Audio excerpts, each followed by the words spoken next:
ఇక్కడ ఆదికాండము 6వ అధ్యాయం మనం చదువాం.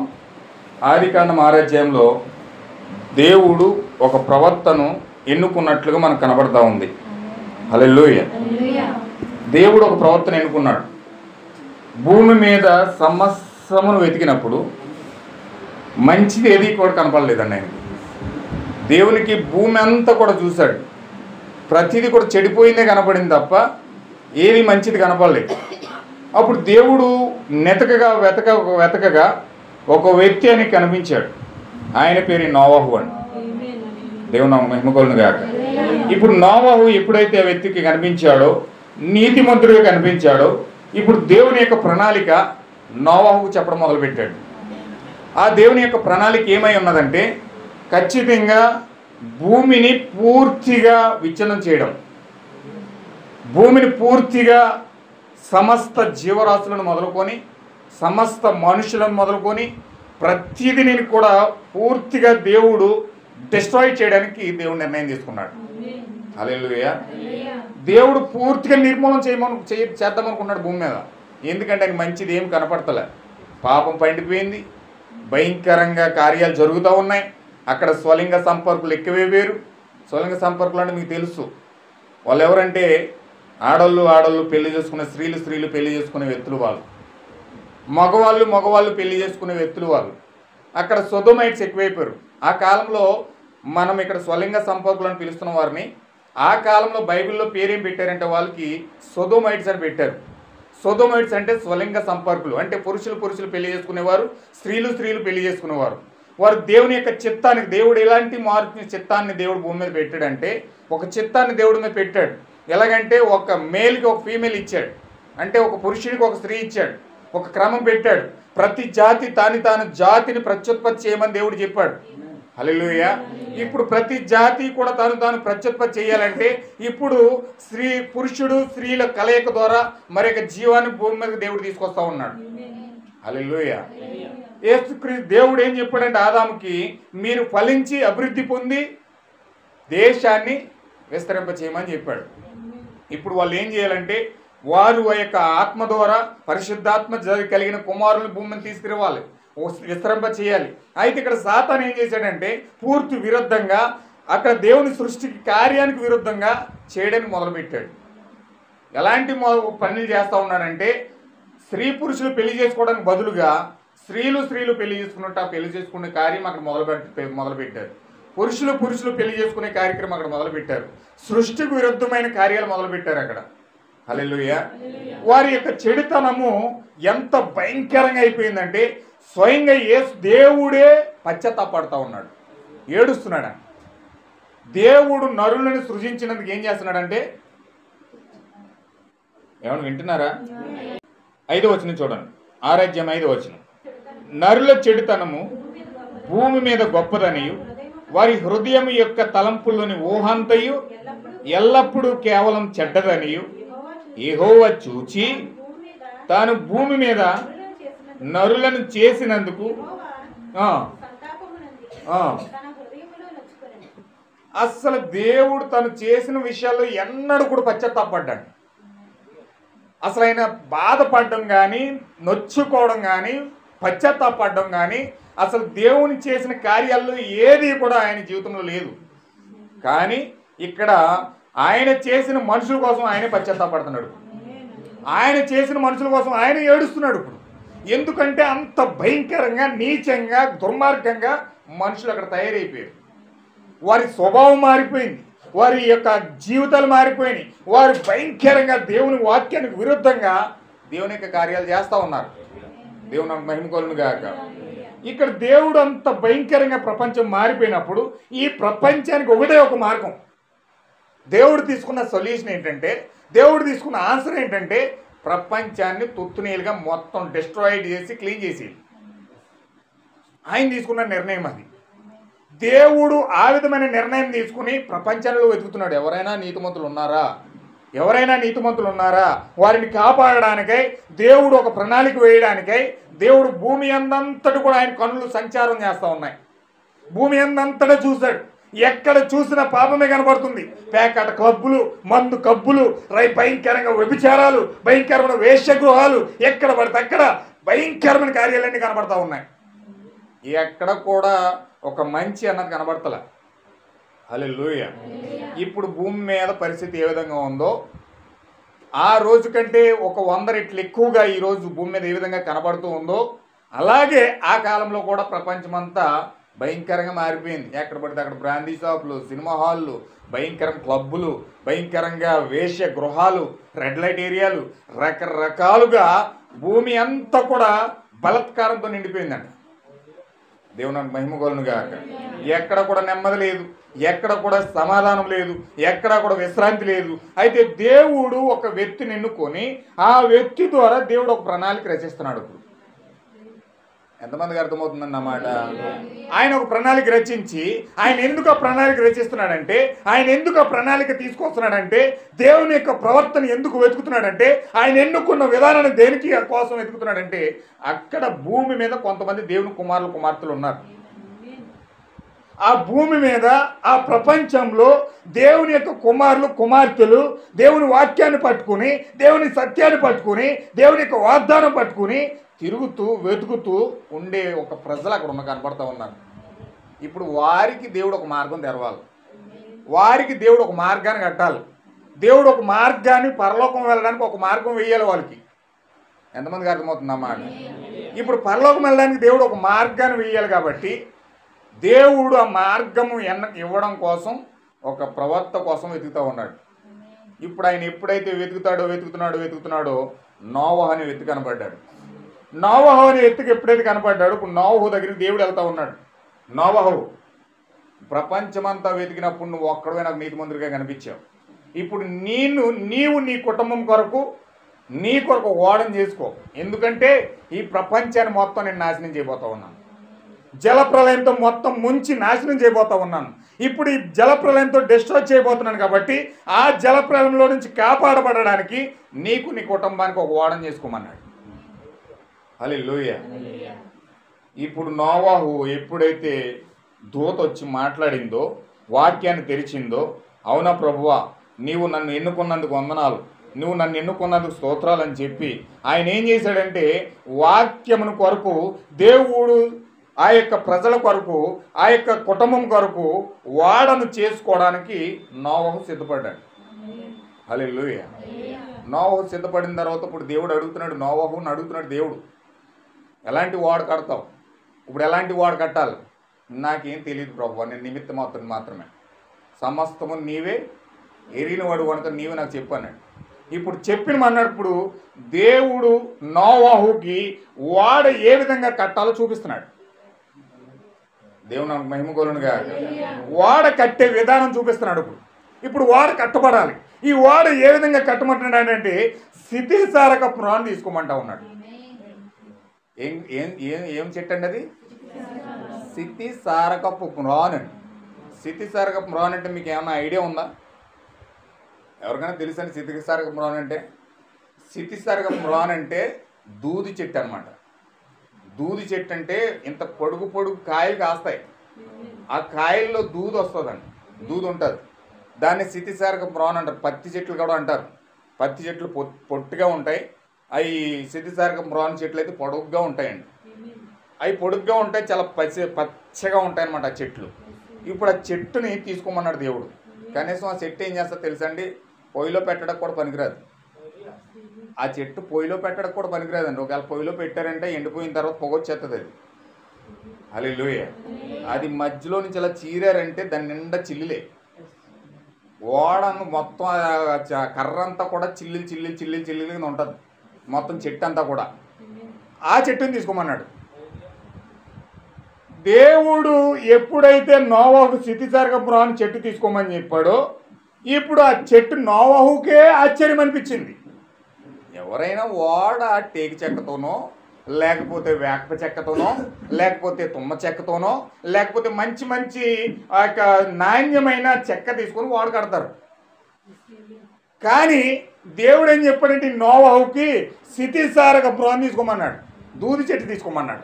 ఇప్పుడు దూది చెట్టు తీసుకోమంటే ఈ దూది చెట్టును తీసుకోవడం కోసం నోవాహుకు ఆశ్చర్యం అనిపించి దేవుడు చేసే కార్యం ఎల్లప్పుడు కూడా అద్భుతంగా ఆశ్చర్యకరంగా ఉంటుంది కదా. దేవుడు ఏం చెప్పినది సత్యమే అని చెప్పి నోవాహు ఏం చేశాడంటే కత్తి కర్ర పట్టుకుని వాడినాకన్నా ఒకడికి వెళ్ళాడు. ఎక్కడికండి? అడవులోకి వెళ్ళాడు. అడవులోకి వెళ్తే అడవులోకి వెళ్ళగానే మొట్టమొదటిగా నోవాహుకు తగిలిందంట టేకు చెట్టు తగిలిందట. ఇది మీకు ఒక కథ రూపంలో చెప్తున్నా, కొంచెం జాగ్రత్తగా మీరు గ్రహిస్తే కొన్ని విషయాలు మీకు అర్థమవుతాయి. హల్లెలూయా. ఈయన వెళ్ళి నోవాహు దగ్గరికి వెళ్ళి నోవాహు కత్తి పట్టుకుని ఆ అడవిలోకి వెళ్ళి ఆ టేకు దగ్గరికి వెళ్ళి టేకు చెట్టుతో చెప్తున్నాడంట. ఎందుకంటే స్థితిసాగరం ఎలా ఉంటుందో నాకు నోవాహుకు కూడా తెలియదు. స్థితిసాగరం ఎలా ఉంటుందో నోవాహుకు కూడా తెలియదు. దేవుడు చెప్పాడంతే. ఇప్పుడు అడవంతా తిరిగి ఆ మ్రాన్ చెట్టుని పట్టుకోవాలి. ఆ మ్రాన్ చెట్టు ఎలా ఉంటుందో ఈయనకి కూడా తెలియదు. వెళ్ళి ఆ యొక్క మొట్టమొదటిగా అడవిలోకి వెళ్ళిన వెంటనే అడవిలో ఏం జరిగిందంటే టేకు చెట్టు తగిలింది. టేకు చెట్టు తగిలితే టేకు చెట్టుకి దేవుడు ప్రణాళిక అంతా వివరించాడంట. అమ్మ చెట్టు, నీవు చూస్తే చాలా అద్భుతంగా ఉన్నావు, నీ ఆకులు చూస్తే చాలా పెద్ద పెద్దగా ఉన్నాయి, చాలా అద్భుతంగా ఉన్నావు, నువ్వు కనపడుతున్నావు నాకు. ఒకవేళ దేవుడు నిన్ను ఎన్నుకున్నాడేమో, ఒకవేళ దేవుడు నిన్ను ఏర్పాటు చేసుకున్నాడేమో, నాకైతే తెలీదు. అయితే దేవుని చిత్తం నీకు నేను బయలుపరుస్తాను, నీకు నేను చెప్తానని చెప్పేసి దేవుడు ఈ విధంగా ప్రపంచాన్ని డిస్ట్రాయ్ చేయాలనుకుంటున్నాడు. ఇప్పుడు ఈ ప్రపంచాన్ని డిస్ట్రాయ్ చేయాలంటే దేవుడు ఒక ఓడ కట్టమన్నాడు. ఆ ఓడకి తగిన సామర్థ్యము వస్తువులు ఏంటంటే దేవుడు ఒక స్థితిసారక మ్రాన్ని ఎన్నుకోమని చెప్పాడు. ఆ స్థితిసారక మ్రాన్ ఏదో నాకు కూడా తెలియదు. ఒకవేళ దేవుడు ఆ మ్రాన్ కింద నిన్ను కనుక ఉంచితే దేవుడు ఆ ఓడకర్రతోనే ఓడ కట్టమన్నాడు. కాబట్టి నిన్ను తీసుకెళ్ళి నేను ఆ ఓడ కట్టడానికి ప్రయత్నం చేస్తానన్నాడు. హల్లెలూయా. ఈ టేకు చెట్టు అంటుంది, నోవాహు అసలు నువ్వేం మాట్లాడుతున్నావు? ఓడ కట్టడానికి స్థితిసారక బ్రోనాడతావా? అది ఎంత చెత్త చెట్టు తెలుసా, ఎంత బులుజు చెట్టు తెలుసా, దానికి కాది అసలు ఎందుకు పనికిరాని చెట్టు అది. నీవు దాన్ని ఉపయోగిస్తావా? నా పేరేంటో తెలుసా? టేకు చెట్టు. హల్లెలూయా. నా పేరు టేకు చెట్టు.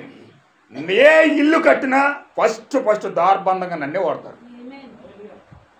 ఏ గుడి కట్టినా, ఏ కార్యాలు చేసినా అసలు వాడిది మంచం చేసినా కంచం చేసినా అన్నీ కూడా మొట్టమొదటిగా నాకే ప్రిఫరెన్స్ ఇస్తారు. అలాంటిది దేవుడు నిన్ను స్థితిసారక ప్రాణం కట్టుకోమని నాకు దగ్గరికి ఎందుకు వచ్చావు? మరి నీకు నాకు సెట్ అవు వెళ్ళిపోన్నాడు. హల్లెలూయా. దేవుడు నాకు మహిమ కలుగును గాక.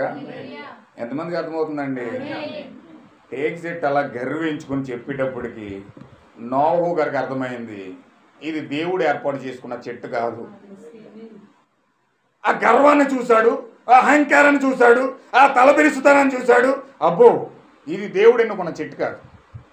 వెంటనే అక్కడి నుంచి మళ్ళీ ఒక్క క్షణం కూడా అక్కడ ఉండకుండా వెంటనే వెళ్ళిపోయాడు.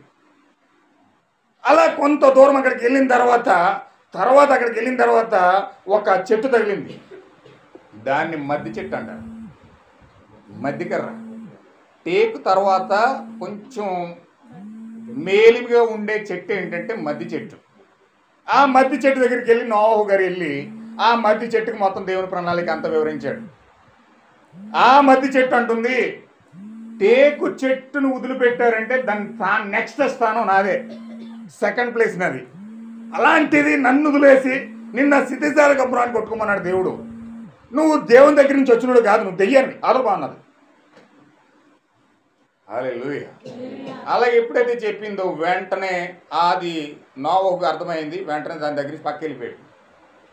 దాని తర్వాత కొంచెం ఎదరికి వెళ్ళినప్పుడు ఒక వేప చెట్టు తగిలింది. హల్లెలూయా. ఒక వేప చెట్టు తగిలితే ఆ వేప చెట్టుకు మొత్తం దేవుని ప్రణాళిక అంతా వివరించాడు. ఆ దేవుని ప్రణాళిక అంతా వేప చెట్టుకు వివరిస్తే ఆ వేప చెట్టు అంటుంది, అసలు ఆయుర్వేదాన్ని తయారైన ఒక చెట్టుని ఏదైనా ఉన్నానంటే నేనే. ఒక ఆయుర్వేదంలో ఉపయోగించాలన్నా, లేకపోతే ఒక డోరుగా వాడుకోవాలన్నా, లేకపోతే ఏ కార్యాల్లో కూడా ఒక ప్రత్యేకమైన స్థానం నాకు ఇచ్చారు ప్రజలు. అలాంటిది నువ్వు దేవుడు స్థితిసారక అని అంటున్నావు. ఇదేమీ బాగలేదు నోవాహు. నువ్వు చెప్పిన మా సువార్త నాకు నచ్చట్లేదు. నీ సువార్త వద్దు, నీవు వద్దు, అతను బాగుంది. హల్లెలూయా. వెంటనే చెట్టుని దాటుకున్న వాళ్ళకి వెళ్ళిపోయాడు. ఈ చెట్టు కాదు. అలా వెళ్ళిన తర్వాత చెట్టు తర్వాత తెలిసి ఉక్కులిసి కనపడుతుంది, ఈక్లిసి కనపడుతుంది, చాలా చెట్లు ఉన్నాయి. ఈ చెట్లన్నింటిని దాటుకుని నోవహు ప్రయాణం చేస్తూనే ఉన్నాడు. అడిగంతా తిరుగుతూనే ఉన్నాడు. అడివంతా తిరుగుతూ ఎక్కడ తిరిగినా ఇంక చెట్టు కనపడతలేదు. మరి ఎలా ఉంటుంది ఈ చెట్టు? ఎలా ఉంటుంది? ఈ నోవహు తిరిగి అలిసిపోయి అప్పుడు వెళ్ళాడు, మోకాలేసాడు, ప్రభువా నేను తిరగలేను, నా వల్ల కాదు, తిరిగి నేను అలిసిపోయాను, నీవే వచ్చి నన్ను నా చెట్టు దగ్గర తీసుకెళ్ళన్నాడు. దేవుడు నాకు మహిమ కలుగునుగా. ఎప్పుడైతే ఆ విధంగా చెప్పాడో, ఎప్పుడైతే ఆ విధంగా ప్రార్థన చేశాడో, పరిశుద్ధాత్మ ఆ యొక్క వ్యక్తిని కంట్రోల్ తీసుకుంది. పరిశుద్ధాత్మ ఎప్పుడైతే ఆ వ్యక్తిని ఎక్కడైతే కంట్రోల్ చేసుకుందో, ఆ యొక్క వ్యక్తిని లెఫ్ట్ తిరుగు, లైట్కి తిరుగు, లెఫ్ట్కి తిరుగు, లైట్కి తిరుగు అని తెచ్చుకుంటూ ఆ యొక్క వ్యక్తిని నేరుగా ఆ చెట్టు ఉన్న ప్లేస్లోకి తీసుకెళ్ళింది. దేవుడు నాకు మహిమ కలుగునుగా. ఇప్పుడు ఆ చెట్టున్న ప్లేస్లోకి ఎప్పుడైతే పరిశుద్ధాత్మ తీసుకెళ్ళిందో, ఆ చెట్టు కాడికి వెళ్ళి కిందనే పైకి చూశాడు. అది చూస్తూనే చాలా పచ్చగా కనపడుతుంది. చాలా ఇది ఎలా ఉంటుందంటే, చెట్టు ఎక్కితే చెట్టు మీద కూడా నిలబడలేడు మనిషి, జారిపోతాడు. అంత నాజుగ్గా ఉంటుంది అన్నమాట చెట్టు. అది ఆ చెట్టు దగ్గరికి వెళ్ళి కిందని పైకి చూస్తున్నాడు. ఇది ఏ విధంగా సెట్ అవ్వట్లేదు. ఇది ఏం చేస్తుందంటే, ఇప్పుడు దేవుని ప్రణాళిక నీవు దానికి చెప్పు అన్నాడు. పరిశుద్ధాత్మ వచ్చి ఇప్పుడు నువ్వు చెప్పవలసిన సువార్త ఏదో దానికి చెప్పు అన్నాడు. ఇప్పుడు నోవహు చెప్పడం మొదలెట్టాడు. దేవుడు నాకు మహిమ కలుగునుగా. ఏమన్నా అర్థమవుతుందా? అర్థమవుతుంది కదా. దేవుడు నాకు మహిమ కలుగునుగాక. ఇప్పుడు ఎప్పుడైతే నోవహు ప్రణాళిక కట్టుకొచ్చి, దేవుని యొక్క ప్రణాళిక, అమ్మ సిద్ధిసారక బ్రాను, నీవు దేవుని చేత ఎన్నుకొనబడ్డావు, నీవు దేవుని చేత ఏర్పాటు చేయబడ్డావు. నిన్ను వెతకడానికి అడివంతా తిరిగాను, కానీ నాను అలసిపోయిన వల్ల కాలేదు.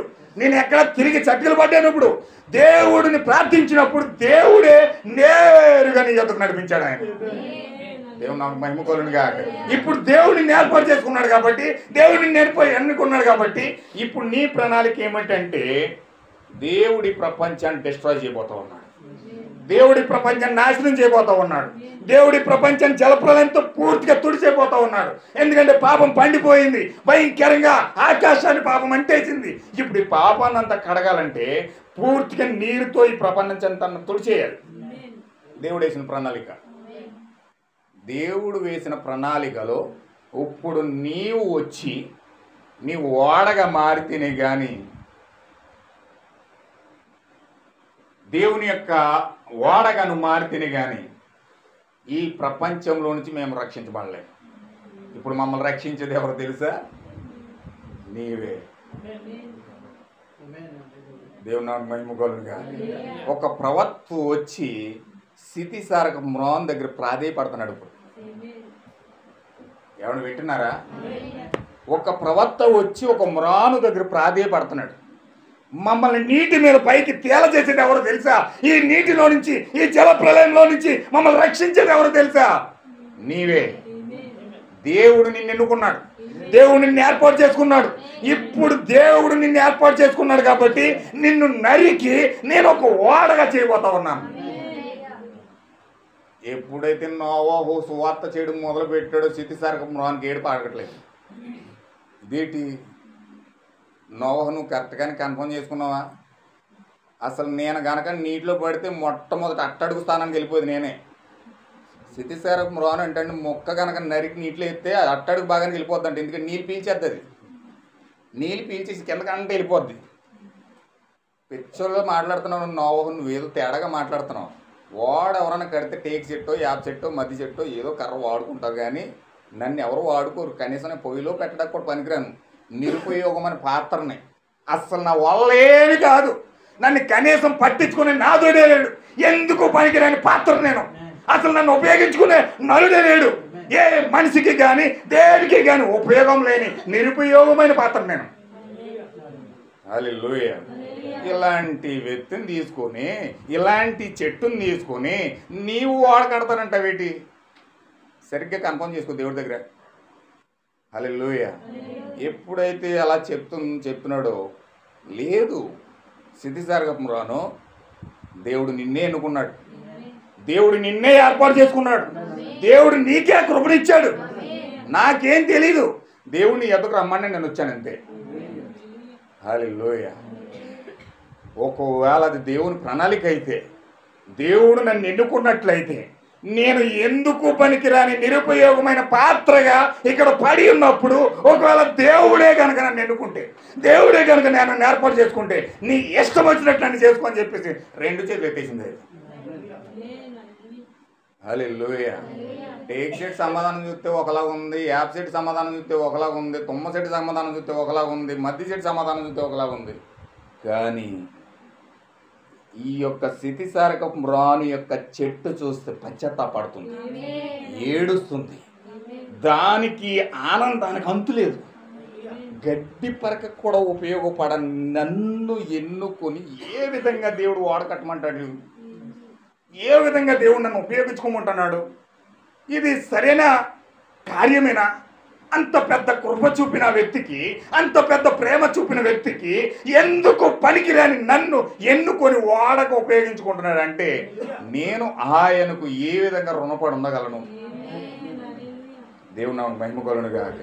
పశ్చాత్తాపడుతూ ఏడుస్తూ పరిపూర్ణంగా సరెండర్ అయిపోయి పూర్తిగా చెట్టు నోవహుకు అప్పగించేసుకుంది. హల్లెలూయా.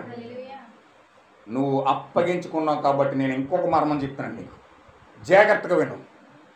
నీవు బలహీనురాలివి, నీవు బలహీనుడివి. ఈ నీవు ఫస్ట్గా నువ్వు నరికి నీటిలో ఎత్తే ముందుగా మునిగిపోయేదాన్ని నువ్వే. కానీ నీకు దేవునికి ఒక ప్రణాళిక ఉంది, నీ మీద దేవునికి ఒక ప్రత్యేకమైన ఉద్దేశం ఉంది. దేవుడు నీ పట్ల ఒక ప్రత్యేకమైన ప్రణాళిక రచించాడు. ఆ ప్రణాళిక ఏంటంటే నీ కొరకు ఇంకొక చెట్టు చచ్చిపోతుంది. నా కోసం ఇంకొక చెట్టు చచ్చిపోతుందా?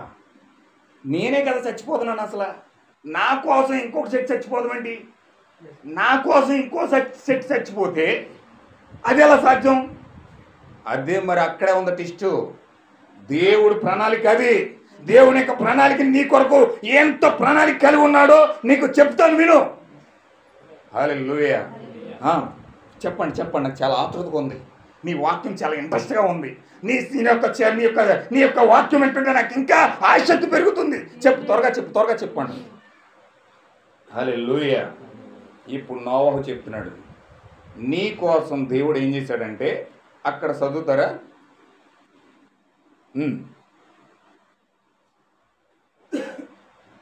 14వ వచనం.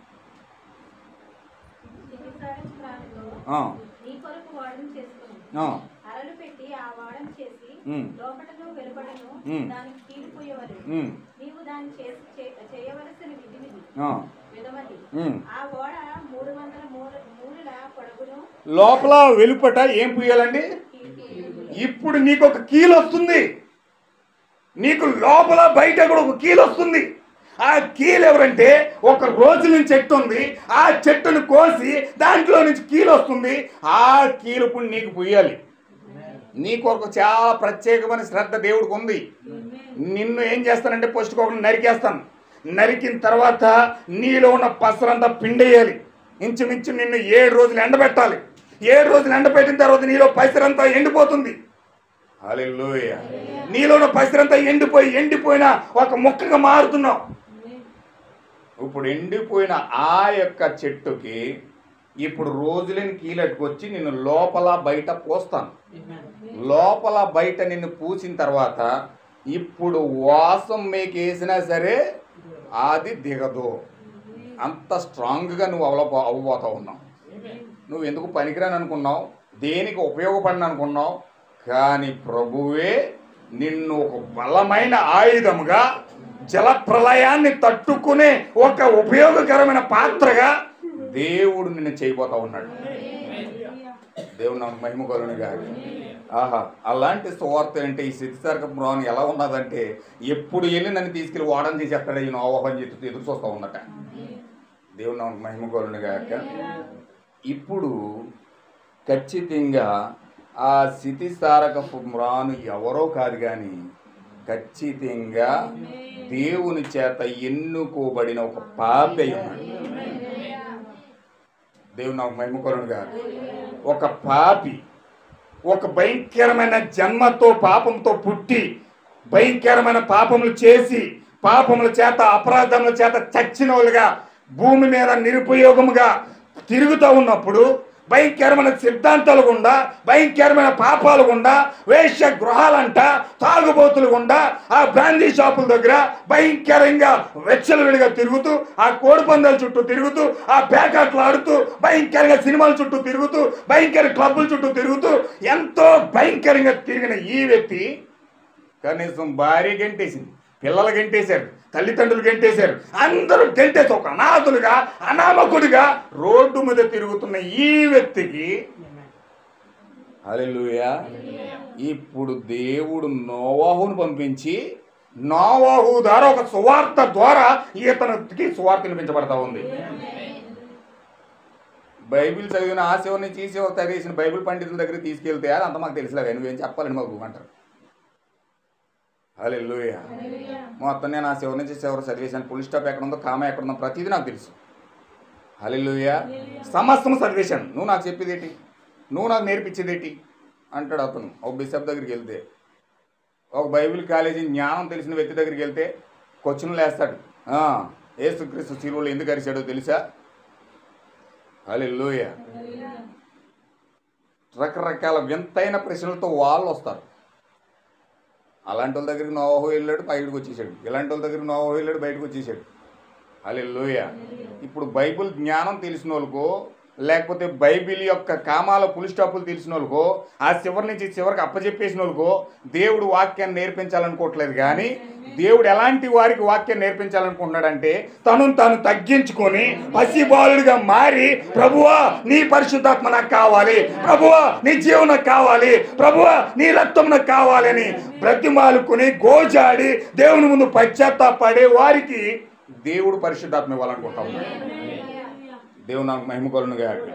వాక్యం ఎవరికి అర్థమవుతుందంటే, తగ్గించుకుని దేవుని ముందుకు వెళ్ళి ఆ యొక్క విరిగి నలిగిన మనసుతో దేవుని వెతికిన వారికి మాత్రమే దేవుడు ప్రత్యక్షం అవుతాడు. గర్విష్ఠులకు దేవుడు ప్రత్యక్షం కాలేడు, అహంకారులకు దేవుడు ప్రత్యక్షం కాలేడు. మాకంతా తెలుసని వారికి మితిమీరిన ఆ యొక్క జ్ఞానంతో ఉన్న వారికి దేవుడు ప్రత్యక్షం కాలేడు. కానీ దేవుడు ఎవరికి ప్రత్యక్షం అవుతాడంటే, ఎవరైతే తను తాను తగ్గించుకొని వాక్యంలో దేవుని వెతుకుతారో వారికి దేవుడు ప్రత్యక్షం అవుతాడు. దేవుడు నాకు మహిమ కలుగునుగా. ఇప్పుడు అసలైన రహస్యం ఏంటంటే, ఈ స్థితిసారకపు ఈ స్థితిసారకపు నువ్వు నేనైనప్పుడు, పాపులుగా భ్రష్టులుగా లోకంలో తిరుగుతూ ఉన్నప్పుడు, దేవుని యొక్క ప్రవర్త వాక్యం పట్టుకుని ఆ వ్యక్తిని దర్శించాడు. ఇప్పుడు దర్శించి వాక్యం చెప్తుంటే అతను ఎలా ఫీల్ అవుతున్నాడంటే, ఇప్పుడు ఆయనకు వాక్యం చెప్తున్నాడు, అయ్యా నువ్వు పాపివి, నీవు భయంకరమైన పాపం చేత పట్టబడ్డావు, భయంకరమైన వ్యాధుల చేత పట్టబడ్డావు, భయంకరమైన కార్యాల చేత పట్టబడ్డావు. అయితే నీకు పరిశుద్ధాత్మ లేదు, నీకు జీవం లేదు, నీకు సెక్యూరిటీ లేదు, భయంకరమైన స్థితిలో ఉన్నావు. నీ పాపం కోసం, నీ అపరాధం కోసం, నీ దోషం కోసం, నీ పలికి మాలిన తనము కోసం, నీ భయంకరమైన కార్యాలన్నిటి కోసం నా ప్రభువుని యేసుక్రీస్తు రక్తంగా వచ్చాడు. హల్లెలూయా ఇప్పుడు నా ప్రభువుని యేసుక్రీస్తు కలువరిలో రక్తంగా వచ్చాడు కాబట్టి, ఆ రక్తం అనే కీలు నీ హృదయం పైన రాయబడినప్పుడు, నీ హృదయం పైన లోపల బయట, శరీరం లోపల హృదయంలో నీవు ఎప్పుడైతే రక్తాన్ని పూసుకుంటావో అప్పుడు నీవు మరణాన్ని నుంచి రక్షించబడి యేసుక్రీస్తు యొక్క శరీరం నువ్వు కట్టుబడతావు అన్నాడు. వాడంటే ఏంటండి? వాడంటే ఏంటండి? అది యేసుక్రీస్తు యొక్క శరీరమై ఉన్నది. వాడనగా యేసుక్రీస్తు యొక్క శరీరం, అది 3 అంతస్తులుగా ఉన్న వాడ. చూడండి, ఆ వాడనగా యెరూషలేము దేవాలయంలో మందసం ఉంటుంది. ఆ మందసం 3 భాగాల కింద కట్టబడుతుంది. ఆ మందసం ఎలా కడతారో, ఒక తుమ్మకర్ర తీసుకొని దాన్ని పలకల కింద చెక్కి ఆ పూర్తిగా దానికి ఒక కీలు పూసి లోపల బయట ఏం చేస్తారంటే బంగారపు రేకులు పూస్తారు. బంగారపు రేకులు పొదికి, అంటే లోపల తుమ్మకర్ర చాలా బలహీనమైనది, కానీ లోపల బంగారం ఏంటంటే దైవత్వానికి సాదృశ్యమై ఉన్నది. బంగారం ఏంటండి? దైవత్వానికి సాదృశ్యం. కాబట్టి ఇప్పుడు తుమ్మకర్రకి బంగారం యొక్క రేకు పొదిగించబడాలి.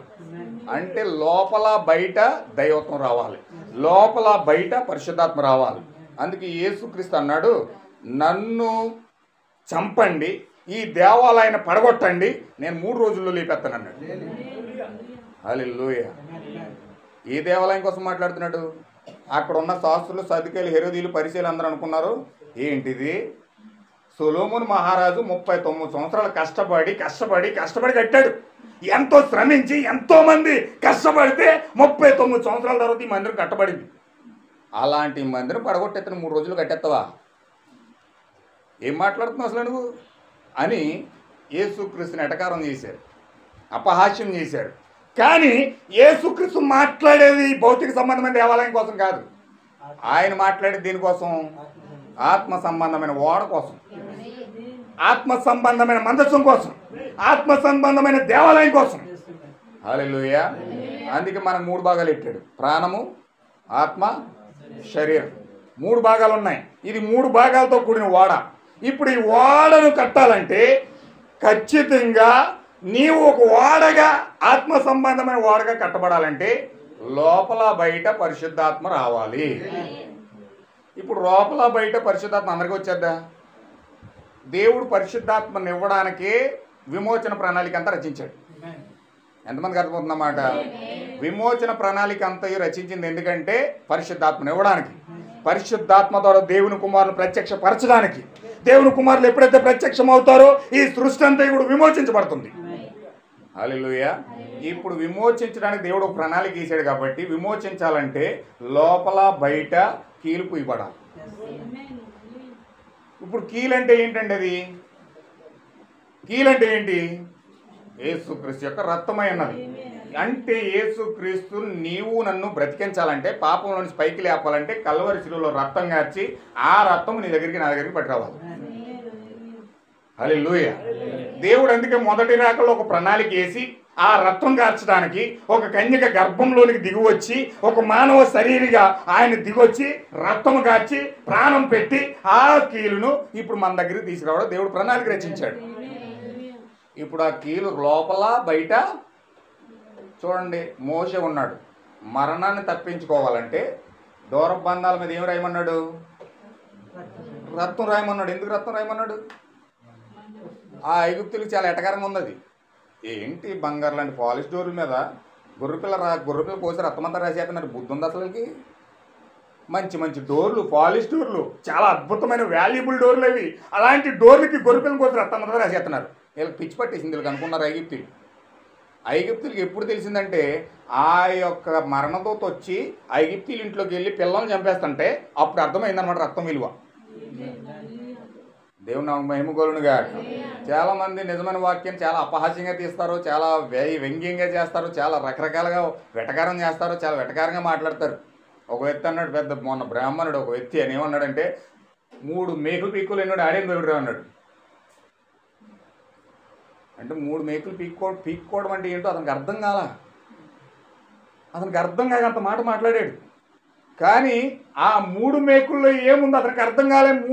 3 రకాల కట్టిన దేవాలయం ఉందన్న సంగతి అతనికి ఆ పిచ్చోడికి అర్థం కాలేదు. అది దేవుడు నాకు మహిమ కలుగునుగా. ఇప్పుడు ఈ దేవాలయాన్ని కట్టబడాలంటే రక్తం పూయబడాలి. ఇప్పుడు మొదటి రాకల్లో యేసుక్రీస్తు వచ్చి రక్తాన్ని మాత్రమే కాచాడు, ప్రాణం మాత్రమే పెట్టాడు.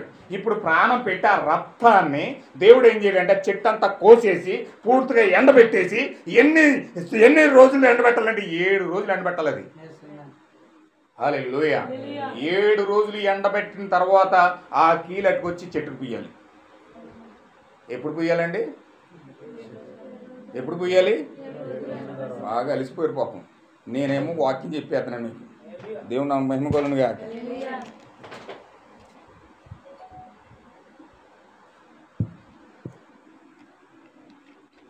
యేసుక్రీస్తు అలిసిపోయి ఒలివ కొండ మీదకి వెళ్ళి ఆయనేమో మరణంలోకి వెళ్ళిపోతున్నాడు. ఇంక మరణంలోకి వెళ్ళిపోవాలి. మరణంలోకి వెళ్ళిపోయి ఆయన కన్నీరు కార్చి ఆ గెచ్చమనే దాంట్లో రక్తం నీరుగా సెపట రక్తంగా మారిపోయి ప్రార్థన చేసి ఇంటికి వస్తుంటే, ఇక్కడికి వస్తుంటే ఆ పేతురు యోహాను కొరకపట్టి మరి నిద్రపోతున్నారండి. మామూలుగా నిద్రపోవట్లేదండి, గురకపట్టి మరి నిద్రపోతున్నారు. యేసుక్రీస్తు వచ్చి పేతురు నా కోసం ఒక 5 నిమిషాలు కూడా మెలుగుకొని ప్రార్థన చేయలేరా మీరు? నిద్ర వచ్చేస్తుంది ప్రభు, అలిసిపోయాం ప్రభు, పొద్దు నుంచి తిరిగి కష్టపడి ఇంకా మా వల్ల అవట్లేదు, మొత్తం వచ్చేస్తుంది ప్రభు. మీ వల్ల కాదు కానీ మీరు పడుకోండి అని శుభ్రంగా ఆయన వెళ్ళి ప్రార్థన చేసుకుంటున్నారు రిటర్న్. హల్లెలూయా. శరీరాన్ని బట్టి కొంచెం అలసట ఉంటుంది, ఖచ్చితంగా అలసట ఉంటుంది, కానీ ఆత్మను బట్టి మనం దాన్ని జయించాలి. దేవుని మహిమ కలుగును గాక. చూడండి, ఇక్కడ ఎప్పుడైతే యేసుక్రీస్తు మొదటి రాకల్లో రక్తం కార్చాడో, ప్రాణం పెట్టాడో, ఇప్పుడు ఆ రక్తము 7 రోజుల నుంచి ఎండబెట్టుబడిన ఆ యొక్క స్థితిశారక మ్రాన్ దగ్గరికి ఆ రక్తం రావాలి. దేవుని మహిమ కలుగును గాక. అయితే 7 రోజులు మొదలు పెట్టింది. 1వ రోజు, 2వ రోజు, 3వ రోజు, 4వ రోజు, 5వ రోజు, 6వ రోజు, 7వ రోజు, అలా 7 కాలాల్లో ఎండబెట్టబడిన ఆ స్థితిశారక మ్రాన్ దగ్గరికి రక్తము పట్టుకొని ఒక దూత నోవహు ఆ యొక్క స్థితిశారక మ్రాన్ దగ్గరికి వస్తా ఉన్నాడు. దేవుని మహిమ కలుగును గాక. అందుకే మనం ప్రకటన గ్రంథం చదివితే 7 సంఘకాలాలు ఉన్నాయి అక్కడ. చూడండి, ప్రకటన గ్రంథం 1వ అధ్యాయము, నేను త్వరగా ముగిస్తాను. ప్రకటన గ్రంథం 1వ అధ్యాయము 10వ వచనం.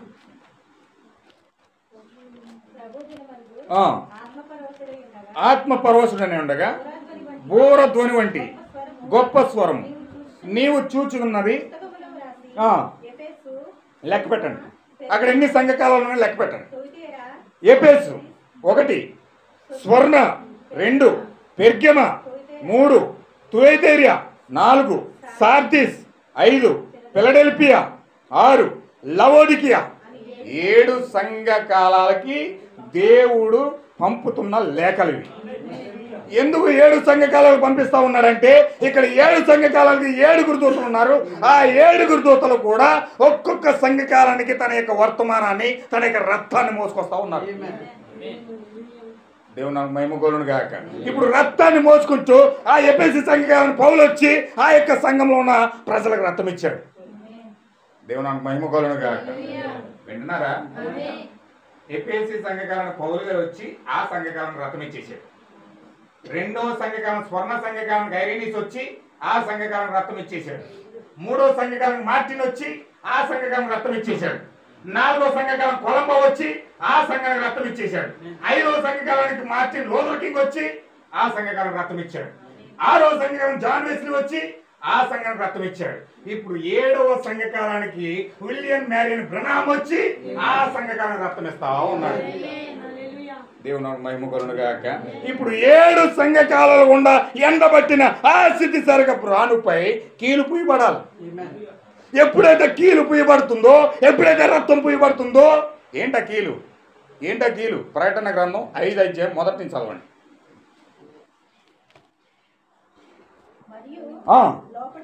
లోపటను వెలుపటను వ్రాత కలిగి 7 ముద్రలు గట్టిగా వేసి ఉన్న ఒక గ్రంథము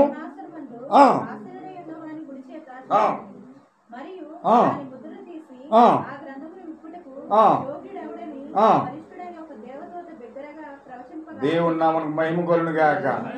రక్తము మనుషుల దగ్గరికి ఎలా వస్తుందంటే 7 ముద్రలు కలిగిన గ్రంథము ద్వారా మనుషుల దగ్గరికి లోపల బయట కూడా వాళ్ళు ముద్రించడానికి, లోపల బయట కూడా పరిశుద్ధాత్మ ద్వారా వాళ్ళని అభిషేకించడానికి 7 ముద్రల గ్రంథం నడుచుకుంటా వస్తుంది. దేవుని నామమునకు మహిమ కలుగును గాక. ఇప్పుడు 7 ముద్రల గ్రంథం ఎప్పుడైతే నడుచుకుంటా వస్తా ఉందో, చూడండి ఇక్కడ ఏం జరుగుతుందో. అయితే పరలోకమందు గాని, భూమి మీద గాని, భూమి కింద ఉండవని గాని ఆ గ్రంథం విప్పుటకైనను చూచుటకైనను ఎవరికి శక్తి లేకపోయాను. ఆ గ్రంథం విప్పుటకైనను కనబడకుందున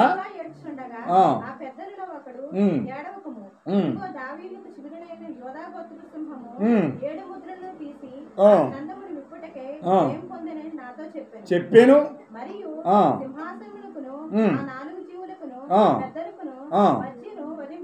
వధింపబడినట్లుండిన గొర్రె పిల్ల నిలిచి ఉండుట. హల్లెలూయా. దేవుని నామమునకు మహిమ కలుగును గాక. ఆ కన్నులు భూమి అందంతటికి పంపబడిన దేవుని యొక్క 7 ఆత్మలై ఉన్నాయి. దేవుని నామమునకు మహిమ కలుగును గాక. ఎన్ని ఆత్మలండి? 7 ఆత్మలు. ఇప్పుడు 7 ఆత్మల ద్వారా, భూమి అందంతటికి పంపబడిన 7 ఆత్మల ద్వారా దేవుడు రక్తాన్ని సరఫరా చేస్తా ఉన్నాడు.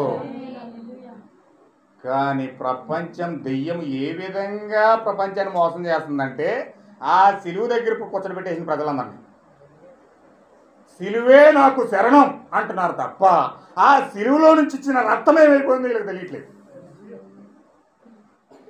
సిలువలో అర్పించబడిన బలి మాత్రమే చూస్తున్నారు కానీ ఆ ఎందుకొరకు బలి అర్పించబడిందో ఆ రక్తం ఎక్కడికి వెళ్తా ఉందో ఎవరిని తాకుతా ఉందో ఈ రోజు సంఘ శాఖలు తప్పిపోతా ఉన్నాయి.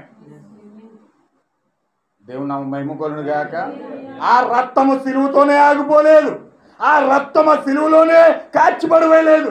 ఆ రక్తాన్ని 7 దూతలకు దేవుడి చేతుల్లో పెట్టి ఆ స్థితిసారక మ్రాను దగ్గర మోసుకొస్తా ఉన్నారు.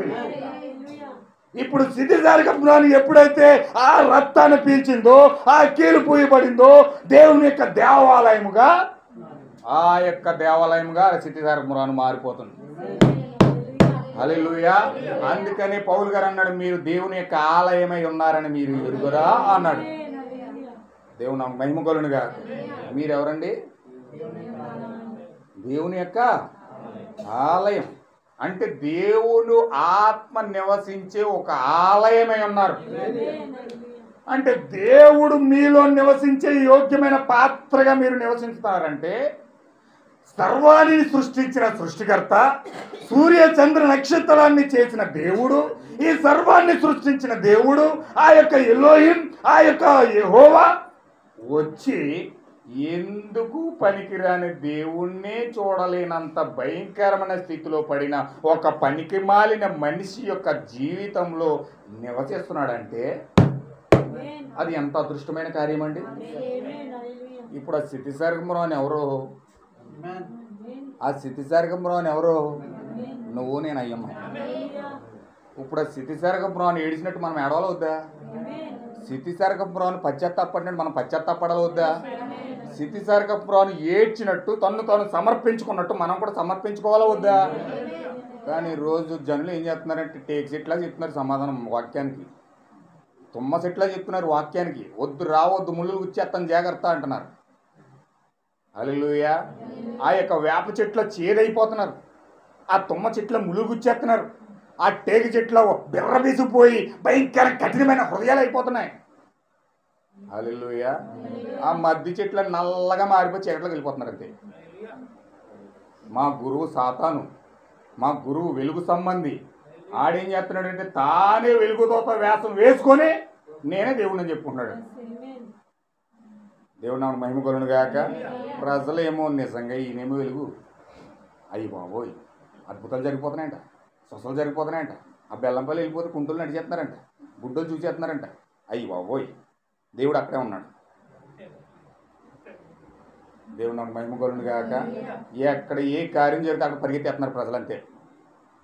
ఎక్కడ ఏది జరుగుతుంటే అదే దేవుని కార్యం పరిగెత్తేస్తున్నారు అంతే. హల్లెలూయా. కనీసం ఆయన ఏం చెప్పాడు తెలుసండి, నా గొర్రెలు స్థితిసారకం రోగం అయితే నోవహ మాట ఉంటుంది. స్థితిసారకం రోగం టేక్ సీట్ ఉన్నదనుకో, నీ వాక్యం వద్దు, నువ్వు నోవహ వెళ్ళిపో. నా క్లాస్ ఏంటి, నా హై క్లాస్ ఏంటి, నా స్థితి ఏంటి, నీ స్థితి ఏంటి? సూటు బూటు వేసుకున్నాను నేను ఎక్కడ, టవల్ కట్టుకుని పంచి పట్టుకుని తిరుగుతున్నాను నువ్వెక్కడ? నా స్టాండర్డ్ ఏంటి, నీ స్టాండర్డ్ ఏంటి? అక్కడ ఏఎస్ కలెక్టర్ గారు ఉన్నారంట ఆఫీస్లో, బయట 9 సెక్యూరిటీ ఉన్నారు. నోవహు గారు ఆఫీస్లోకి వెళ్ళి టవర్ కట్టుకుని ఒక పంచోటి కట్టుకుని, టవర్లో ఒకటి పంచోటి ఉంది, పైన సట్ట కూడా లేదు. దేవుడు ఏం చెప్పాడంటే ఇంటింటికి వెళ్ళి సువార్త చేయమన్నాడు. 120 సంవత్సరాలు సువార్త చేస్తున్నాడు. ఇప్పుడు ప్రతి ఇంటికి వెళ్ళి అందరికీ చెప్తున్నాడు. అల్లిపోయిన కోడిగుడ్లు కొట్టేస్తున్నారు, పిల్లలు ఏకతాలు చేస్తున్నారు, గేలి చేస్తున్నారు, సవటకుండు అంటున్నారు, బట్టపురోడు అంటున్నారు, రకరకాలుగా మాట్లాడుతున్నారు. ఆయన ఒక కలెక్టర్ దగ్గరికి వెళ్ళాడట. అయ్యా దేవుడి ప్రపంచాన్ని నాశనం చేయబోతూ ఉన్నాడు, ఈ ప్రపంచాన్ని అంతం చేయబోతూ ఉన్నాడు. పాపం భయంకరంగా ఆకాశాన్ని అంటేసింది. అందుచేత దేవుడు ఏం చేస్తున్నాడంటే ఈ ప్రపంచాన్ని అంతం చేయడానికి జలప్రలయం తీసుకురాబోతూ ఉన్నాడు. ఈ జలప్రలయం నుంచి కాపాడబడాలంటే దేవుడు నన్ను ఒక ఆర్గనైజర్గా ఓడను కట్టడానికి దేవుడు నన్ను ఏర్పాటు చేసుకున్నాడు. పలానా కొండ మీద నన్ను ఓడ కట్టమన్నాడు. దయచేసి మీరు రక్షించబడాలంటే ఓడలోకి రండి. సెక్యూరిటీ ఇటు ఎవడో పిచ్చోడు అవుతున్నా బయట లాగండి అన్నాడట. దేవుడు నాకు మహిమ కలుగును గాక. ఈ కలెక్టరే ఇంత విర్రవీగిపోయిన మతి భ్రమించిన మాటలు మాట్లాడుతుంటే ఒక ఎమ్మెల్యే దగ్గరికి వెళ్ళి వాకింగ్ చెప్తే ఇతను ఎలా చూస్తారు? ఒక ఎంపీ దగ్గరికి వెళ్ళి వాకింగ్ చెప్తే ఆయన ఎలా చూస్తారు? ఒక ముఖ్యమంత్రి దగ్గరికి వెళ్ళి చెప్తే ఎలా ఉంటుంది? ఏమండి, ఒక ప్రధానమంత్రి దగ్గరికి వెళ్తే ఎలా ఉంటుంది? ఒక వరల్డ్ కౌన్సిల్ నడిపిస్తున్న ఒక బిషప్ దగ్గరికి వెళ్ళి చెప్తే ఎలా ఉంటుంది? WHO ప్రపంచాన్ని నడిపిస్తున్న ప్రధాన అధ్యక్షుడి దగ్గరికి వెళ్ళి చెప్తే ఎలా ఉంటుంది? నోవహునంట పిచ్చి పట్టిన వ్యక్తులను చూసి ఊరి నుంచి ఊరికి తరిమేసి ఊరని చూస్తే వీడికి పిచ్చి ఎక్కిపోయింది. నోవహు కొంతమంది సైంటిస్టులు ఏం చేశారు, నోవహు మాట విన్నారట. ఇతను ఏదో మొత్తం మీద చెప్తున్నాడు, మొత్తం మీద వాటర్ వచ్చి పడిపోతే ప్రాబ్లం ఏంటి, ఎందుకైనా మంచిది ఒకసారి చెక్ చేద్దామని మన వాతావరణ శాఖ ఆ యొక్క గ్రహాల్లో పంపుతుంది, శాటిలైట్లు పంపుతుంది వాతావరణం విషయాలు తెలుసుకోవడానికి. మనకు ఆ శాటిలైటే చెప్తే అనమాట, బంగాళాఖాతంలో తుఫాను పట్టింది, వాయుగుణం వచ్చింది, పలానా చోట కేంద్రీకృతమైంది, పలానా చోటకు వెళ్ళబోతుందని ఎలా చెప్తుందంటే ఆ శాటిలైట్ చెప్తే ఆ శాటిలైట్లో కంప్యూటర్లో చూసి వీళ్ళు మనకు చెప్తారు. హల్లెలూయా. అలాగే వీళ్ళు ఏం చేశారంటే ఆకాశంలో రాడార్లు పంపించారు, శాటిలైట్లు పంపించారు. శాటిలైట్లు పంపిస్తే ఆ శాటిలైట్లు ఏం వర్తమానం ఇచ్చినాయంటే అసలు ఆకాశంలో నీరే లేదని చెప్పినాయి. ఈయన ముసలోడు ఏం చెప్పినాడు, వరద వచ్చేద్ది, భయంకరంగా వర్షం వచ్చేద్ది, పైగానేమో వాడు ఎవరన్నా ఏ సముద్రం పక్కన గోదావరి పక్కన కట్టుకుంటారు. అవునండి, ఈ నోవహు ఆయన ఏం చేస్తున్నాడు, కొండపైన కడుతున్నాడు. వెళ్ళి వాడెట్టుకెళ్ళి కొండపైన కట్టాడు. కొండపైన కడితే నోవహు ఏంటి కొండపైన కట్టావు, ఏ గోదావరి పక్కన సముద్రం పక్కన కట్టాలి కానీ కొండపైన కట్టావు, వర్షం ఇక్కడ దాకా వస్తుంది అన్నాడు. హల్లెలూయా. పైగానేమో అవన్నీ చిల్లులు, వాడు దూరం నుంచి చూస్తే మొత్తం అన్ని చిల్లే కనబడుతుందండి. అది దగ్గరికి వెళ్ళి చూస్తే నేను వాసంలోకి వేసి దిగదన్న గ్లాస్ లాగా ఉన్నదన్నమాట. అది చిల్లీలు కనపడుతున్నాయి, కీలు ఎలా ఉన్నదో గ్లాసులో కనపడుతున్నాయి కానీ ఆ చిల్లీలు మాత్రం అలాగే కనపడుతున్నాయి. అది వాసంలోకి వేసిన దగ్గరికి వెళ్తే, కానీ దూరం నుంచి చూస్తే వాడు ఎలా ఉందంటే అన్ని చిల్లీలే. ఎవరైనా ప్రపంచం ఇప్పుడు చూడండి, ఎవరైనా బాగా నవ్వురావాలనుకోండి, జబర్దస్త్లో డీలో ఏమి ఉంటాయి కదండి, టిక్ టాక్లు అలాంటివి అన్నీ చూసి బాగా నవ్వుకుంటారు అనమాట. వాళ్ళు ఇంకెందుకు సెల్ ఫోన్లో మునిగిపోయి ఇంకే మనిషి ఊగిపోతాడు ఇలాగ నవ్వేస్తారు. చాలామందిని చూశానండి నేను. హల్లెలూయా. అలాగ నవ్వుకోవాలంటే ఆశయంగా చాలా సైంటిస్టులు చెప్తారనమాట, ఎక్కువ ఉదయాన్నే లేచి బాగా నవ్వుతేనంట ఆరోగ్యం అంట, ఎక్సర్సైజ్ అనమాట. అదొక ఎక్సర్సైజ్. ఏడిస్తే ఇంచుమించు 400 క్యాలరీస్ ఖర్చు అవుతాయి మనిషికి బాగా ఏడిస్తే. అదే నవ్వారనుకోండి దానికి రెట్టింపు బలం మనసులోకి వచ్చేది. అందుకని వీళ్ళు ఏం చేస్తారంటే ఎక్సర్సైజ్ చేయడానికి నోవహు కట్టిన ఓడ దగ్గరికి వచ్చి అక్కడ నవ్వుకోరంట. వాళ్ళకి ఎంత నవ్వు కావాలంత నవ్వేసేవారంట ఆ యొక్క ఓడ దగ్గరికి వచ్చి. అంత నవ్వు, అంత ఆస్పాస్పందంగా ఆ ఓడ ఉంది, అంత ఎగతాళిగా ఓడుంది, అంత పిచ్చి పట్టిన వాడుగా ఓడుంది. చూడండి వాక్యం ఎలాగైపోయిందో. ఆ ఓడే ఒకరోజు ఇజ్రాయేల్ సమాజంలో సిలువెత్తుకుని వెళ్తుంటే అలాగే నవ్వుతున్నారు.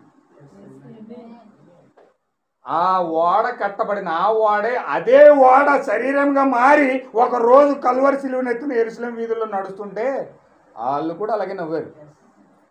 హల్లెలూయా. అదే వాక్యం ఈరోజు సంత వీధుల్లో అరుస్తుంటే అలాగే నవ్వుతున్నారు. వాళ్ళు అన్యులు కాదు నవ్వేవారు, అన్యులు కాదండి, బైబిల్ ఎరిగిన నిజమైన క్రైస్తవులండి.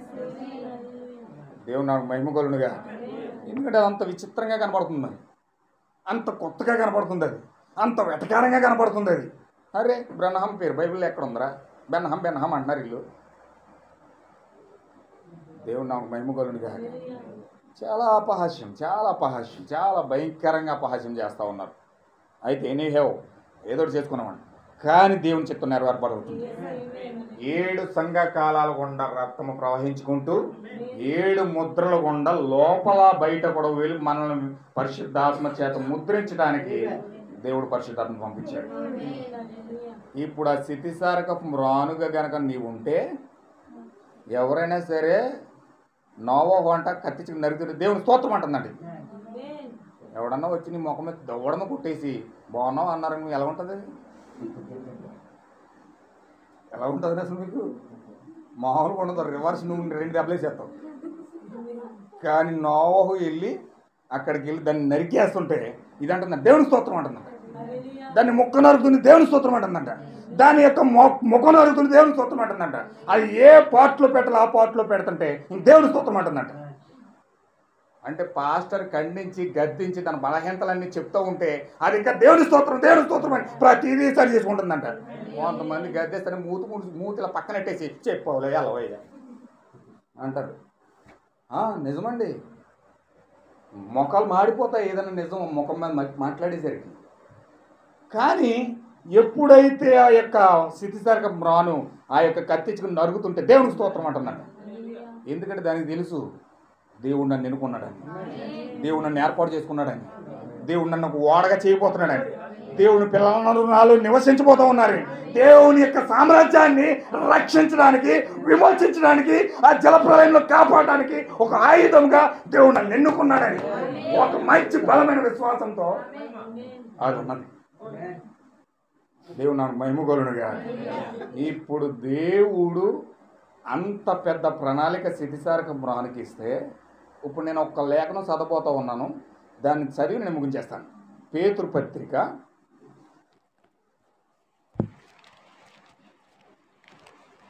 2వ పేతురు పత్రిక 3వ అధ్యాయం 1 నుంచి మనం చదువుదాం.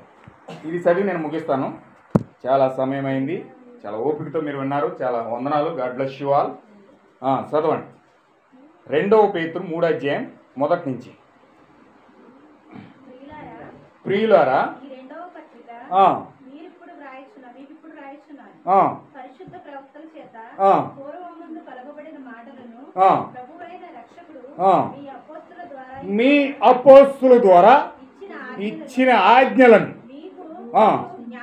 జ్ఞాపకము చేసుకొనవలనని విషయములను మీకు జ్ఞాపకం చేసి నిర్మలమైన నేను కూడా చేసేది అదే. ఇప్పుడు దేవుని నామముకు మహిమ కలుగును గాక. చదవండి. అంచె దినములలో అపహాసకులు అపహసించుచు వచ్చి తన స్వకీయ దురాశలు చెప్పున అదనమాట. వీళ్ళంతకీ ఎందుకు అపహాసం చేస్తున్నారంటే వాళ్ళకి ఇష్టానుసారంగా బ్రతకడానికి, వాళ్ళ ఇష్టం వచ్చినప్పుడు బ్రతకడానికి ఎదురుని అపహాసం చేస్తున్నారు. సత్యం చెప్పిన అపహాసం చేసి హేళన చేసి రకరకాలుగా మాట్లాడుతున్నారు.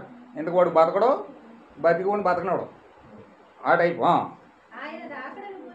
ఆయన రాకడను కూర్చిన వాగ్దానం ఏమయ్యను, పితరులు నిర్దించిన మొదలుకొని సమస్తమును సృష్టి ఆరంభం ఉన్నట్టే నిలిచి ఉన్నదే అని చెప్పుదురని మొదట మీరు తెలుసుకుందవలెను. ఏలయనగా పూర్వము నుండి ఆకాశముండెననియు నీళ్లలో నుండి నీళ్ల వలన సమకూర్చబడిన భూమియు దేవుని వాక్యం వలన కలిగిననియు వారి బుద్ధిపూర్వకంగా మర్చిపోయారు. ఆ నీళ్ల వలన అప్పుడున్న లోకము నీటి వరదలు మునిగి నశించాను. అయితే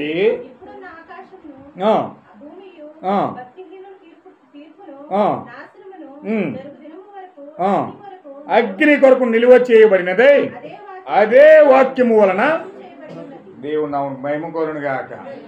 అప్పుడు ప్రపంచాన్ని దేవుడు పాపము పండిపోయిన విషయాన్ని బట్టి, భయంకరమైన కార్యాలు బట్టి, భయంకరమైన మూర్ఖత్వాన్ని బట్టి, భయంకరమైన శాపాన్ని బట్టి, పాపము ఆకాశాన్ని అంటిన దాన్ని బట్టి దేవుడు ఆ ప్రపంచాన్ని నీటితో చంపేశాడు. అంతేనండి. ఇప్పుడు అదే పరిస్థితి కంటే 100 రెట్లు ఎక్కువైపోయింది భూమి మీద. అహంకారులు, దుర్మార్గులు, అపహాసకులు భయంకరంగా ఉన్నారు భూమి మీద. విగ్రహారాధికులు. దేవుడు చెప్పాడు అంచె దినాల్లో అపహాసకులు అపహసించుచూ వస్తారట, అబద్ధికులు వస్తారు, మోసగండ్రులు వస్తారు, భయంకరంగా నేనే క్రీస్తునని వస్తారు. రకరకాల కార్యాలన్నీ చేసుకుంటూ వచ్చి మతాల ద్వారా, రాజకీయాల ద్వారా భయంకరమైన కార్యాలన్నిటినీ చేసి విచ్ఛిన్నం చేసి మొత్తం అంతా కొలాప్స్ చేసి పడేస్తారు. ప్రపంచం ఎలా ఉందండి ఇప్పుడు? మొత్తం కొలాప్స్ అయిపోయింది. రాజకీయం పోయింది, మతం పోయింది, అన్నీ కూడా లేచి లేచి మాది గొప్ప అంటే మాది గొప్ప అని కొట్టుకునే సచ్చే సమయం ఇది. హల్లెలూయా. అయితే ఈ సమయంలో ఆ రోజు ప్రపంచాన్ని నీటి ద్వారా మునిగి చంపేస్తే ఆ నీటిలో నుంచి స్థితిసారక మ్రాను ఆ యొక్క దేవుని పిల్లలను కాపాడితే, ఏమైనా వింటున్నారా? ఇక్కడే ఉన్నారు అందరూ.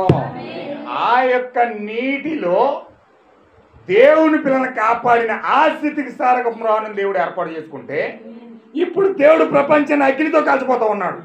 ఏ నీరునైతే వాక్యం భద్రపరిచిందో అదే వాక్యం ఇప్పుడు అగ్నిని కూడా భద్రం చేసింది. ఎంతమంది బుద్ధిపూర్వకంగా మర్చిపోయినా కానీ దేవుడి కార్యం జరిగిపోతుండోయ్. ఆయన మాట పలికినప్పుడు ఆకాశం గతించినా భూమి గతించినా ఆయన మాటలు గతించవు. ఖచ్చితంగా లాడ్ అన్నప్పుడు జరిగినవలసింది, అది జరుగు తీరుతుంది. ఇప్పుడు పంచభూతములు మిక్కటమైన వేండ్రంతో లయమై కాలి బూడిదైపోతాయని చెప్పాడు. పంచభూతాలు అంటే ఏంటి? 10 చదవండి. 10వ వచనం, 3వ అధ్యాయం 10వ వచనం. అయితే ప్రభు దినము దొంగ వచ్చినట్లు వచ్చును. ఆ దినమందు ఆకాశంలో రగులుకొని మహాధ్వనితో గతించిపోను, పంచభూతములు మిక్కటమైన వేండ్రంతో లయమై కాలిపోతాయట.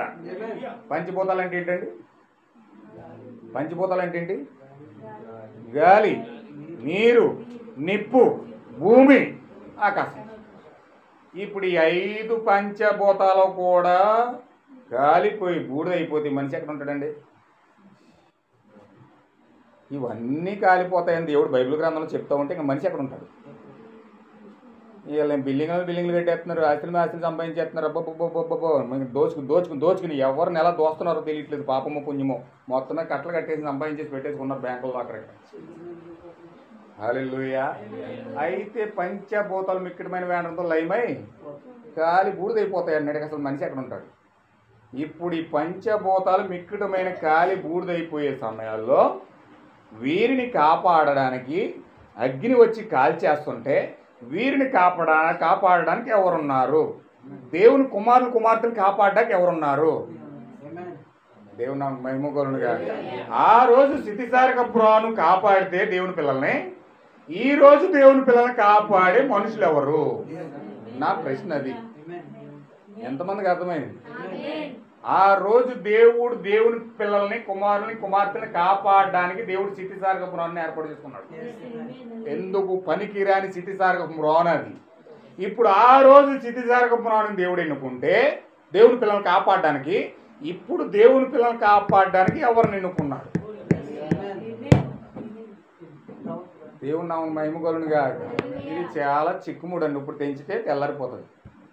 అందుచేత నేను వచ్చే వారం దీన్ని వాయిదా వేస్తాను. దేవుని మహిమగలునుగా. ఇప్పుడు అన్ని లేఖనాలతో అన్ని చూస్తే కొన్ని విషయాలు మీకు అర్థమవుతాయి గ్యారంటీగా. నువ్వు దేవుని కుమార్తెవు కాదు, దేవుని కుమారుడు కాదు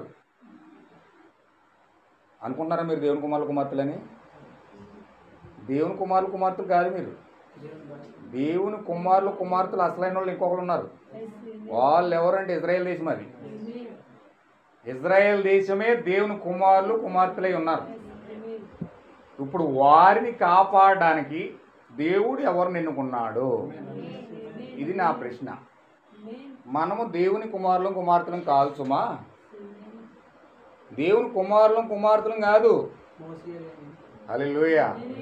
ప్రవక్తలు కూడా కాదు, అపోస్తులు కూడా కాదు, ఏమి కాదు నువ్వు. మరి నువ్వెవరు? గట్టిగా ప్రార్థన చేయండి, వచ్చే వారం తెలుస్తుంది. దేవుని మహిమగలునుగా. ఖచ్చితంగా నువ్వెవరివి ఖచ్చితంగా తెలుసుకోవాలి. మరి దేవుని కుమార్తెలు ఇజ్రాయేల్ అయినప్పుడు మరి నువ్వెవరు? హల్లెలూయా. చెప్పడం బాగానే ఉంటుంది కానీ ఆ స్థానంలోకి వెళ్ళినప్పుడు నీకు అది అర్థమవుతుంది. ఖచ్చితంగా ఇది చాలా బలమైన కార్యం. ఇది ఇక్కడే అనేక మంది సంఘ శాఖలు తప్పిపోయి వాళ్ళు దేవుని కుమార్తెల బతికేయడానికి ప్రయాసపడుతూ ఉన్నారు. వాళ్ళే దేవుని కుమారులు అంటున్నారు కానీ ఎందుకు దేవుని కుమారులు కాదు. వాళ్ళ జీవితాల్లో అవి కూడా లేవు. అందుకే పైకి దేవుని కుమార్తెలు బ్రాంతి చప్పులు మామూలే, బిర్యానీలు మామూలే, దొంగతన మామూలే, అబద్ధాలు మామూలే, చాడీలు మామూలే, అన్ని మామూలే. ఇక్కడికి వచ్చి చర్చిలకు వచ్చి మాత్రం దేవుని కుమార్తెలు అంతే.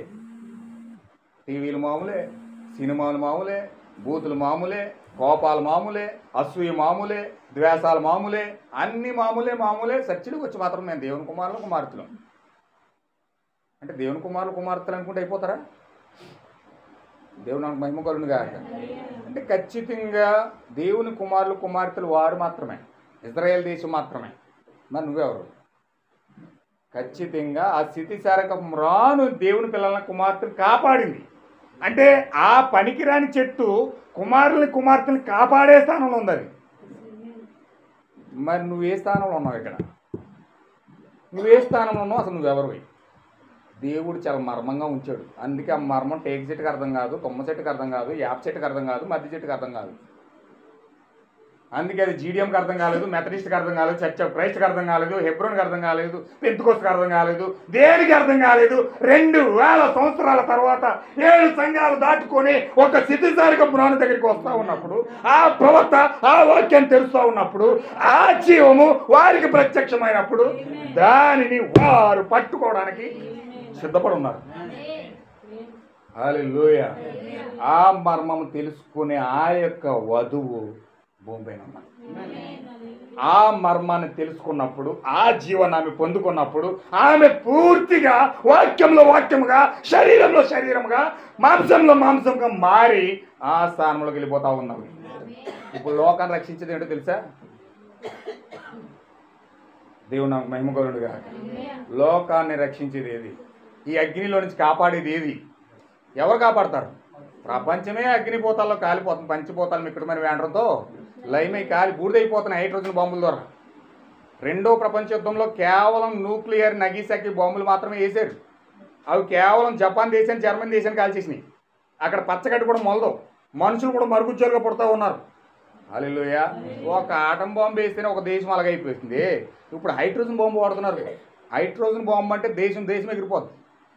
అలాంటి పవర్ఫుల్ బాంబులు తయారు చేసుకుని అమెరికా ఏమో పవర్ఫుల్ బాంబులన్నింటికి పవర్ఫుల్ బాంబులు తయారు చేసి దానికి మదర్ ఆఫ్ ఆటం అని ఎట్టుకుంది. బాంబులన్నింటికి తల్లట అది. నేనేం తక్కువ తిన్నానని రష్యా వాడు ఏం చేశాడంటే దాని అన్నింటికి బాంబు బాంబు తయారు చేసి దానికి ఫాదర్ ఆఫ్ ఆటం అని ఇట్టాడు. ఇతనేమో అమెరికా వాడేమో బాంబులన్నింటికి తల్లి బాంబుని చేశాడు, రష్యా వాడేమో బాంబులన్నింటికి తండ్రి బాంబుని చేశాడు. అంటే ఇప్పుడు యుద్ధాలు ఎలా జరుగుతున్నాయంటే బాంబులతో యుద్ధం.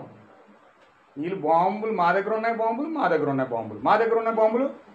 ఆ యొక్క ఉత్తర కొరియా ప్రధాని ఏం చేస్తున్నాడంటే మా దగ్గరే ఉన్నాయి బాంబులు, ప్రపంచాన్ని భయపెట్టే సముద్రంలో వేసేస్తున్నాడు. సముద్రంలో వేసేస్తున్నాడు. ఎక్కువ మాట్లాడితే మీ మీద కూడా వేసేస్తాను అంటాడు. ఉత్తర కొరియా ప్రధాని ఆడు కింగ్ జామ్ ఇంత ఉంటాడు. దేశం ప్రపంచంలో అతి చిన్న దేశం ఏదంటే అదే. ఆడు ఆ బాంబుని తీసుకెళ్ళి సముద్రంలో వేసేసి మా మీద కనుక వస్తే మీ మీద వేసేస్తామంటున్నాడు. ప్రపంచాన్ని భయపెట్టేస్తున్నాడు అతను. అంటే బాంబులు తయారు చేసుకుని శాటిలైట్ల ద్వారా ఆకాశంలో దాచుకున్నారు.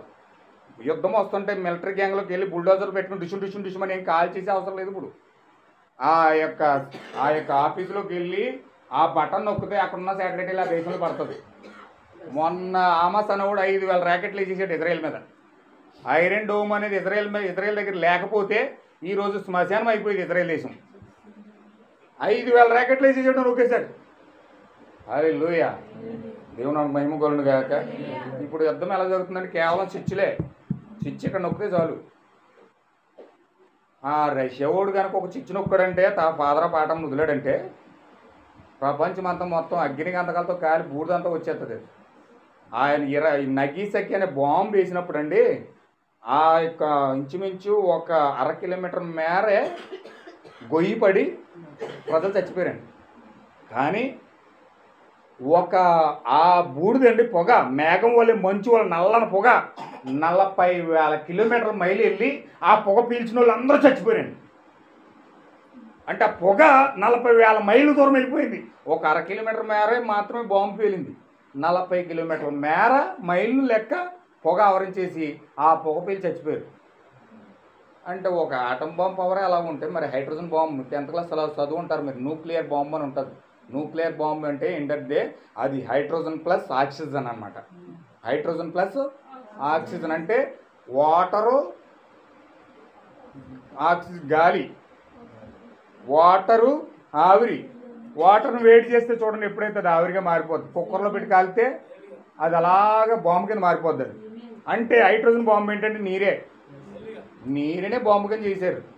ఈ భూభాగం మొత్తం ప్రపంచాన్ని ఎదిగితే ఒక భాగమే భూమి ఉంది, 3 భాగాలు నీరు ఉంది. దేవుడే హైడ్రోజన్ బాంబు కింద నీరు చేసేసాడు అనుకోండి, భూమి ఎంతసేపు కాలుతుంది? హల్లెలూయా. అందుచేత నా ప్రియమైన సహోదరులారా మీరు బాగా ప్రార్థన చేయండి. ఈరోజు చాలా ఇబ్బంది పెట్టేసాను మిమ్మల్ని, నన్ను క్షమించండి. చాలా లేట్ చేశాను, వాకింగ్ కూడా ఎక్కువ చెప్పేశాను. అందుచేత ఏమో దేవుడు నన్ను అలా ప్రేరేపించాడు, నేను అలా ముందుకు వెళ్ళిపోయాను. తర్వాత దేవుని చిత్తం. హల్లెలూయా. అయితే ఖచ్చితంగా మీరు ప్రార్థన చేయండి, ఖచ్చితంగా దేవుని వెతకండి. ఖచ్చితంగా స్థితిసారకపు రాను స్థానంలో నువ్వు ఉన్నావు. అయితే నువ్వెవరివి? ఖచ్చితంగా దీన్ని తెలుసుకోవడానికి మనం ప్రార్థన చేసి సిద్ధపడండి. ఆ రోజు నోవహు దేవుని పిల్లల్ని, కుమార్తెల్ని, అడవి జంతువుల్ని, చీమల్ని, ఏనుగుల్ని, పక్షుల్ని అన్నిటిని కూడా ఈ స్థితిసారకపు రాని కాపాడింది. ఓడలోకి వెళ్ళిన ప్రతి 3 అంతస్తులు ఓడ కడితే 3 అంతస్తుల్లో ఉన్న పైనేమో నోవహు కుటుంబం ఉంది, మధ్యలో పక్షులు ఉన్నాయి, కింద జంతువులు ఉన్నాయి. అవన్నిటిని కాపాడింది ఈ మ్రోనే. మరి ఈరోజు ఈ అగ్నిలో నుంచి కాపాడింది నిన్నెవరు? దేవుని కుమారులు ఎవరు, కుమార్తెలు ఎవరు, ఈ కాపాడే మనుషులు ఎవరు? ఖచ్చితంగా మనం తెలుసుకుంటే మన జీవితంలో అసలైన మర్మం బయటపడుతుంది. దానికోసం మీరు ప్రార్థన చేస్తారని నేను విశ్వసిస్తూ ఉన్నాను. మీకు నేను ప్రార్థిస్తాను. ఖచ్చితంగా మీరు కూడా ప్రార్థించాలని ప్రభు పేట మనం చేస్తూ ఉన్నాను. దయచేసి అందరం నుంచి ఉందాం. దేవుడి వాక్యం దీవించునుగాక. ప్రార్థన చేద్దాం.